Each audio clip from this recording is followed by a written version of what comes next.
Evolutionists engage not only in drawing and modeling tricks, sometimes they commit deliberate forgeries. The most famous of these frauds is the Piltdown fossil, introduced in England in 1912 by an evolutionist named Charles Dawson. This fossil was presented as the most important transitional form between ape and man, and was displayed in museums for more than 30 years. Experts who re-examined the fossil in 1949 discovered that it was a forgery that had been produced by attaching an orangutan's jaw to a human skull.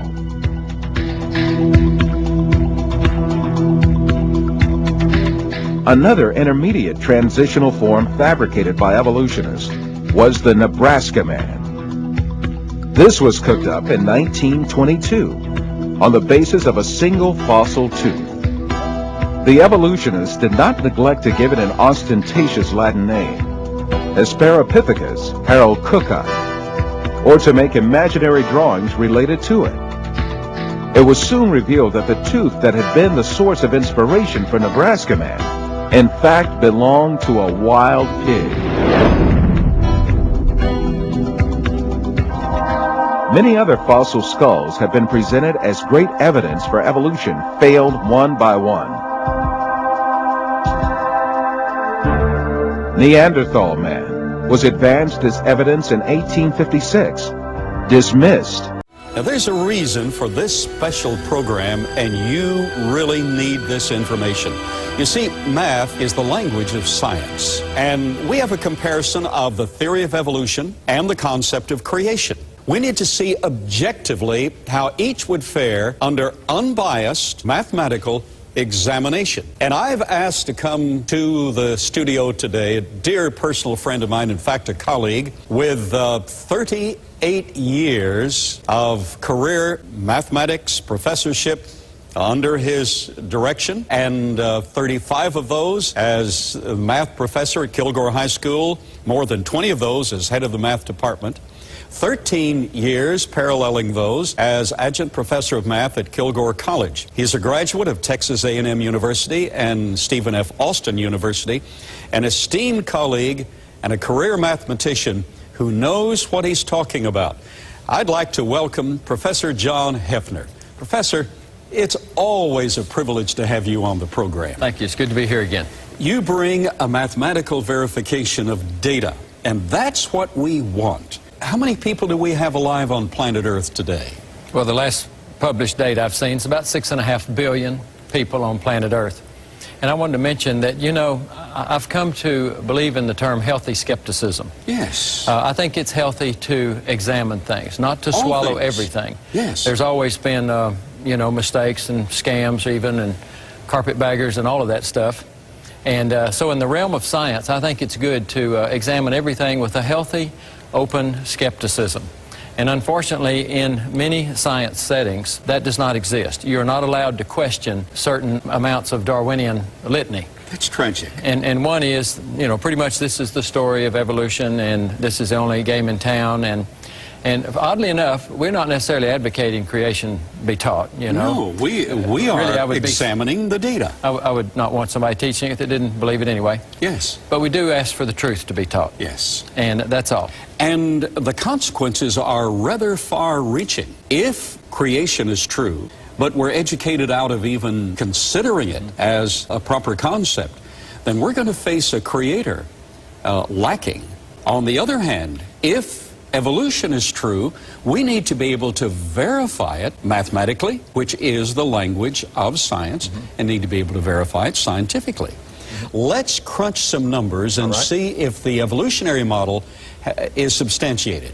Well, I actually did crunch the numbers. I used the human population growth formula obtained from a pre-calculus math book at Kilgore College, 4th edition by Carl J. Smith, page 200. Anyone could look it up. But here's several evolution scenarios. I took them at their own word, that Homo sapiens been around 500,000 years.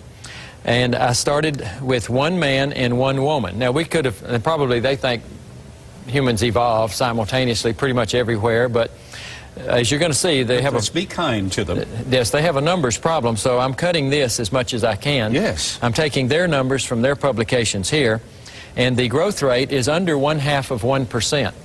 Now, we know that to be verifiable through the data that we do have through the centuries. We can't go back very far, admittedly, but it does appear to be under 0.5% average annual growth rate. Yes. Worldwide, it's about 1.7, so this is certainly conservative. Even at that conservative rate, you would get that figure that we demonstrated earlier in the program, 2.45 times 10 to the 990th power. Clearly wrong. I hope this audience understands that is light years beyond the number of electrons in the universe, beyond the amount of space available for human bodies in the entire universe, light years beyond that. That's right. Possibility. So that's absolutely ridiculous, yet the evolutionary community holds on to that concept of deep roots. Well, their editors need to crunch those numbers. If they're going to publish those dates, then they need to publish numbers that work. Yes. And we know the answer. That scenario is obviously not giving the answer. The answer is 6.5 billion. So now, let's be a little kinder and well, so I give them more maybe squirming room. Let me tweak their data a little bit for them, see if we can get it to work. So I said, well, what about 100,000 years? One man, one woman. I can't cut that figure any. Right. And I went 1/10 of 1%. Oh, that's giving them a lot of slack. Less than we have ever seen any century for which there's recorded data. Still, you get a number where you're going to have to move the decimal 43 places to the right. And that is obviously wrong. We're looking for 10 to the 9th power right there. And you have 10 to the 43rd 10 power. to the 43rd power Not enough of people. space on planet Earth. Not enough space, and certainly not what we know to be true through census. Right. And incidentally, if that were true, then where's all the bodies? Oh, yes. You couldn't till your garden without hitting skeletons.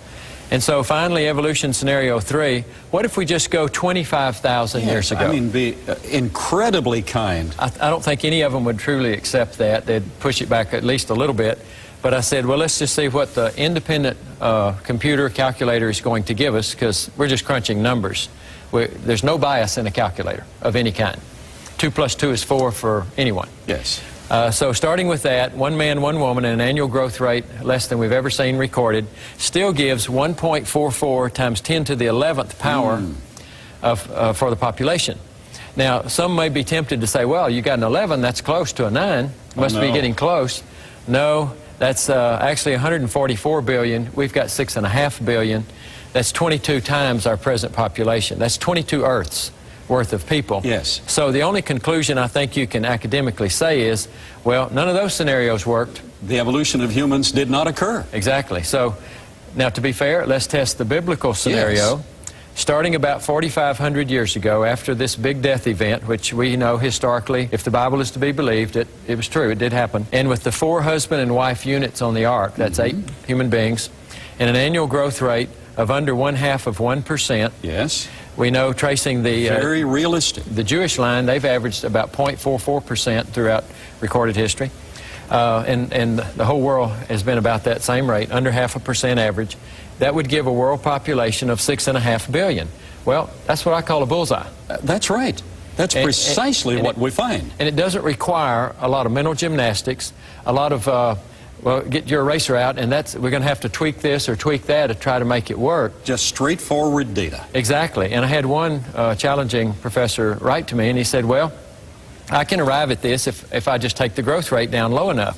I said, well, we're already lower than any in recorded history, and which one would you suggest? And he gave a really low growth rate to accommodate 500,000 years, but that meant that the first couple would have had to have over 10,000 anniversaries before the first child would be born, so you get into some really it's unrealistic ridiculous. affairs. Yes. Now, the usual objection to our rate of about 0.5% is, well, you wouldn't have had enough people under that scenario to build the pyramids.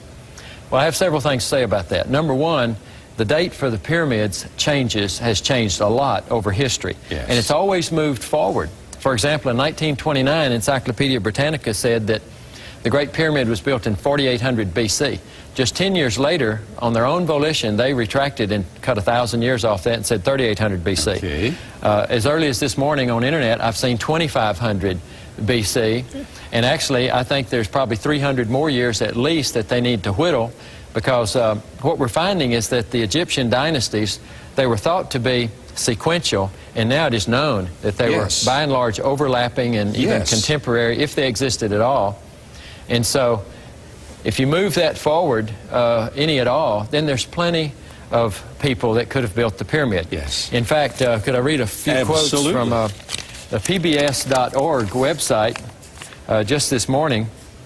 Says, and I quote, "No single artifact, inscription, pottery, or anything has been found in any place to predate Egyptian civilizations more than 5,000 years ago." And yet Now, we that's have been incredible. told that it was 10 or 11 or something thousand years Yes. ago in the past. And second quote, as far as how many men it would take, they've been saying, well, it'd take 100,000 men or some huge number. Well, you can only get so many men around a block the size of a Certainly. refrigerator or the size of a Volkswagen or something. You know, you can't get 100 men around it. And their quote is, I mean, I'll just take them at their word, "It is thought by modern Egyptologists that it took approximately 20,000 men, 20,000 man labor force to build these great pyramids." As opposed to what had been assumed previously of 100,000 Exactly. men. And it says, quote again, "Less than 5,000 men could have quarried and built them in 20 to 40 years." So my point is that if you go by the biblical chronology, we know that the Jews were slaves in Israel. We know they made bricks with straw and so forth, till the point Pharaoh said you can't have straw anymore. And we know historically that record is 300 years more recent than where they are right now in their secular thinking. But look how far they've come. Let's give them a hand. They're headed in the right They're coming direction. this way. Let's take your pen in this closing moment and place that dot. 6.5 billion people. Professor, would you show how much space on a global basis 6.5 billion people would require, standing shoulder to shoulder? Yes, this planet is just under 8,000 miles in diameter. So let's draw our circle in Texas, shall we? Just a dot. Just a dot. Meaning 30 miles in diameter. that the numbers crunched do not give us an evolutionary scenario. And even though planet Earth is imperiled because we've lost the magnetic field to a great degree, we have free radicals saturating the atmospheric context, being imbibed by living creatures. We have major problems, but it's amazingly resilient under these conditions, and the whole population could fit, if necessary, standing shoulder to shoulder in one county in the western state of Texas. And Genesis 9:19 says, "The sons of Noah were Shem, Ham, and Japheth, and from these the whole earth was populated." And we can verify it with numbers. Can verify it by crunching the numbers now.